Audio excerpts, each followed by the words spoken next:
I'm Michael Court, I'm a tax consultant here at McEwan Wallace, and following yesterday's budget, we thought it would be a good idea to give you some headline news from this and what all clients and potential clients should be thinking about. Now, it's been in the press a lot recently that income tax would go up. Now, it has in some respects and hasn't in others, but it will still affect the majority, if not everyone, in the UK who is earning an income.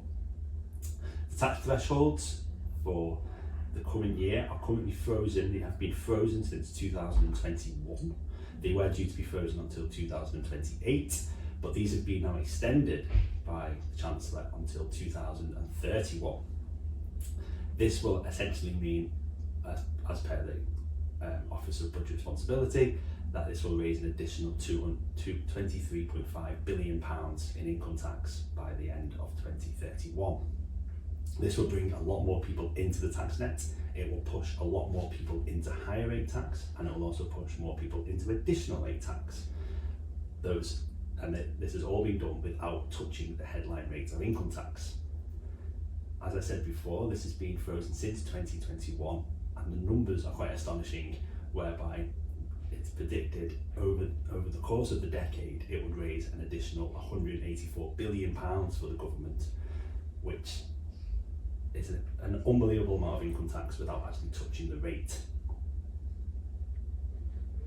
Now, the reason they didn't touch the rate was because they did pledge the government that they would not raise income tax for working people. Now, but that hasn't stopped them from adjusting the tax rates on other sources of income.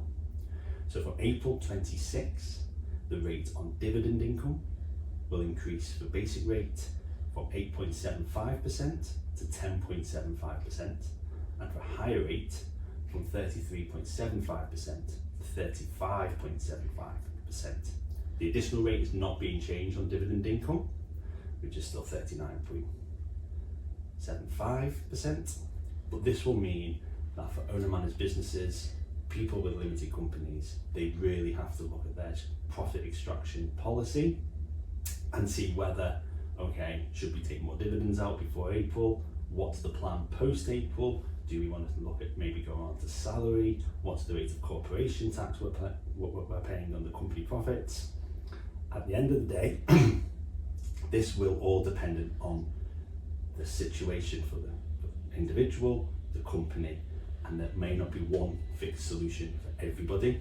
So it's really important for owner-managed businesses to really look at this in the coming months before April and post-April, so they understand what is the best method of profit extraction from their limited companies. That's not to say that if you're thinking of incorporating into a limited company, it's not the right thing to do. There are other benefits to doing that, and again, having those conversations with the likes of ourselves at McEwan Wallace to decide, okay, this is how we move forward, and this is how it will work, and this is how the income tax will affect you moving forward post April 26. In addition to those changes, there's also an increase on savings income, which doesn't come until April 27, so there's another year to go from that, and that's a 2% increase across the board. So for basic rate it goes to 22, for higher rate to 42, and for additional rate to 47. So this is your on savings income, so your bank interest mainly, or if you have a managed portfolio which may have gilts or other assets which pay interest rather than dividends, they'll be subject to that rate of tax from April 27. Also, from April 27 is a 2% increase on rental income. Again, moving up to 22, 42 and 47.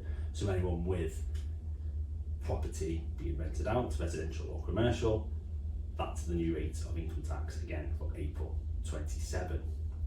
For anyone with either owner-managed business, share portfolios, rental properties, it's important to look at your options, what you have available to you. Is it the right structure? Is there anything you can do? By looking at all the different elements of taxation, and that's something which we can obviously help anyone with. Another announcement made yesterday was the changes to salary sacrifice arrangements, which become increasingly popular by employers to incentivise staff and to put more money into their pension without affecting their take-home pay. Now, these rules do not come until April 29, so there's a number of years before anyone has to do anything regarding this. But it is important to consider that if you are in a salary sacrifice arrangement, or provide your staff with salary sacrifice arrangements, so once we know the rules, to really look at how do we change this, what do we need to do, so everyone understands before that comes in from the implementation in April 29. In addition to the income tax thresholds freeze, inheritance tax thresholds, the nil rate band before anyone starts paying any inheritance tax, which has been frozen since 2008, was due to be frozen until 2030, has been extended for another year till 2031. This only raises, as per the budget document, around £130 million in additional IHT in 2031. But IHT receipts are going up.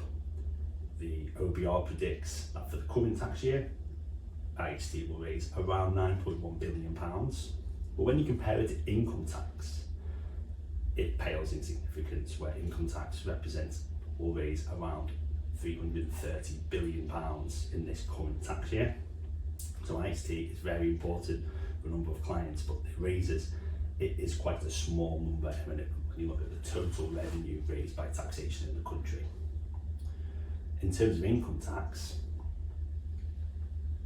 with the increases to the tax rates and to the freezing of personal bands, the OBR predicts that income tax will represent 26.9% of all receipts received by the government, which is the equivalent to around £11,000 per household. In addition, from an inheritance tax point of view, many people will be aware of the changes made in the last budget, which made big changes to business property relief and agricultural property relief. A lot of the news is centred around farmers, but it does affect business owners as well, whereby currently there's an unlimited cap on your assets which qualify for either business property relief or agricultural property relief. From April next year, that is reduced to £1 million. Now, the government have announced that if a husband and wife, and if one spouse passes away first or has already passed away, the unused £1 million allowance can be transferred to the surviving spouse in a similar way to how the nil rate band currently works. This is a welcome addition. It will simplify estates. It doesn't necessarily mean that everyone will have to review their wills to make sure they get this £1 million allowance as the law was initially drafted. So whilst they haven't changed the rules around agricultural property relief or business property relief, this sharing of the £1 million does simplify matters a little bit, but it shows again the importance between now and April for anyone who has business property relief assets, so shares in a family trading company being the absolute number one for most owner-managed businesses, to seek advice, to understand what the implications are, to understand whether there's anything you can do now, whilst these rules, there's no limit on the amount of business property relief you can have, and how that affects post-April. Those rules are not changing, they're not being repealed, so it's best if you do have assets which qualify for either of these reliefs to seek advice now before the rules come in less than 6 months' time. Thank you for listening, and again, please reach out if anyone has any questions, and we're always here happy to help.